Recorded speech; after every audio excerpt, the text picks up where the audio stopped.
도레미파솔라시도 미노처럼 내 맘 넘어가는 중이야 도레미파솔라시도 돌이표인가봐 계속 너만 찾아 Baby will you play with me La la la la la la la la Will you play with me Will you play with me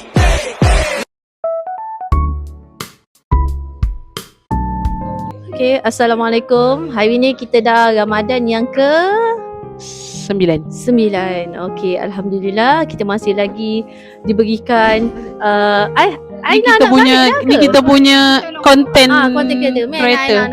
Ana puasa. Gen Z. Kau dah balik dah ke? Baik nak elok. Okay, cepatnya. Okay, Ramadan ke tak tahulah hari ni. Kelas saya memang banyak. So saya rasa macam sangat-sangat penat. Sebenarnya saya nak cakap hari ni iaitu erti sabar. Okey, sabar tu orang kata sabar ni macam kita nak sabar susah, tapi kita kena cubalah bersabar kat situ. Saya dah setiap kali saya nampak baju-baju cikgu ni, saya selalu terbayangkan makanan. Contoh macam tadi saya nampak baju Aina, saya terbayangkan ketupat. Baju Kak Linda pun ketupat juga. Kalau saya nampak Auni tadi, saya terbayangkan air apa tu? Air apa nama? Air purple. Baju Auni. Baju Auni warna purple. Dia macam air keladi kat situ. Hari ni macam tak tahulah. Sebenarnya saya rasa macam penat sikit. Penat tapi okey je. Kita kena bersabar kan. Sabar menghadapi. So ada tak pengalaman? Azia pergi komen sikit pengalaman untuk kita, tips untuk kita lebih bersabar dalam hidup ni. Rasanya macam salah orang kot tanya. Aku cuma nak cerita je. Aku nak cerita pagi tadi aku hampir tidak bersahur sebab aku setiap hari aku kunci jam pukul 4.45. Kau datang lambat ke hari ni? Dengar dulu, tak habis lagi, panjang nanti aku lukis. Okay. Aku setiap hari akan kunci jam 4.45 sebab aku belum ayam baju dan aku tak masak untuk sahur lagi. Aku goreng telur je. Kau masak? Goreng telur. Okey, lepas tu Ya Nana, terima kasih beritahu. ya, sebab tu aku tak cakap tips tu sebab salah. Okey. Kita tips ni patutnya sabar, tips sabar. Okey, lepas teruskan. tu aku dah terjaga pukul 3.30. Okey, lepas tu kita macam awal lagi kan. Awal lagi waktu tidur dah lagi. Tidur balik terjagalah 4.45 tu. Lepas tu aku pun cakap kejap pejam. Celik balik pukul berapa? 7. Salah. 6.30. 5.30 si baik. 5.30. Dah sempat lagi. Tapi aku tak ayam baju lagi. Faham aku?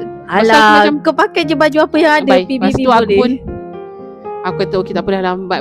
Aku fikir aku nak kurma je ke ni, tapi aku nak makan telur sedapnya. Lepas tu dah goreng telur, makan, gosok baju, minum air, mandi, jalan. Tapi Alhamdulillah pagi ni macam tak jam sangat. Selalu jam tau kalau keluar lah. Even beza 5 minit pun kan jam macam tu. Ya, betul. Okey dah. Okey baik dah balik. So tips yang sabarnya macam mana tu? Tak, tips tu daripada hang je lah. Tips bersabar Taklah, saya tips bersabar macam saya akan cakap lah. Kita kena terima semua apa yang berlaku ni dengan penuh rasa reda kan. Kadang kita ni selalu persoalkan apa yang berlaku tu mesti macam kita akan pandang benda yang side negatif, tapi sebenarnya apa yang berlaku tu ada hikmahnya. Banyaklah benda.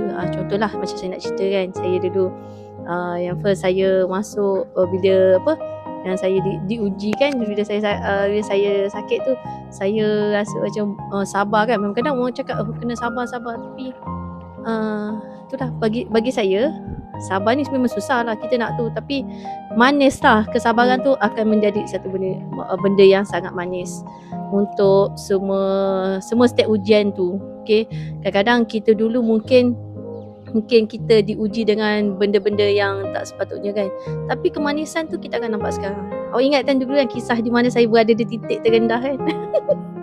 Ingat tak? Okay, saya ada satu kisah dulu di mana saya ni lah kan, tunang tak jadi. Hampir. Tapi sebenarnya kita sabar tu sebab saya rasa sekarang Alhamdulillah, sebab lebih tenang dan mungkin Allah tu bagi ujian tapi ujian tu disertakan dengan jalan yang mudah sebenarnya. Alhamdulillah waktu tu kan saya ingat lagi saya pergi rumah Ira. Saya tidur. Waktu tu memang lost lah. Saya rasa macam sebenarnya saya tak sedih pun. Macam saya kata dengan awak, saya tak sedih pun sebab tak jadi nak bertunang. Saya okey je. Tapi sebenarnya saya lebih kepada macam mana aku nak cakap dengan mak ayah aku ni macam tu kan. Waktu tu memang konflik lah sebab saya adalah walaupun nak kata anak mak ke apa, saya memang apa-apa Zia, saya memang akan buat macam saya akan fikir mak ayah saya dulu aku nak buat apa kan. Even nak beli kereta ke apa semua saya akan tanya mak ayah saya dulu. Utamakan betul kan? Awak betul. macam mana? Kalau orang kata macam kau ni anak mak lah, macam mana? Sebenarnya kalau orang cakap macam tu, yang pertama sekali tak semua orang ada rezeki untuk ada mak macam tu. Betul. So kalau kita ada mak, tak apalah kita jadi anak mak. Takkan nak jadi anak kucing. Taklah. So okey je kita semua ni maksud saya kat sini anak mak tu, tapi saya adalah anak mak yang berdikari. Anak berdikari yang menghadapi susah senang tu kadang-kadang seorang diri je. Seorang diri je. Okey lah. Saya tak kisah pun sebenarnya apa yang berlaku tu, tapi kan sekarang ni saya memang bersyukur sebenarnya apa yang saya jalani, sebabnya macam saya cakap lah topik sebelum ni kan, walaupun benda tu nampak macam sakit, tapi akhirnya dia ada kemanisan dekat situ.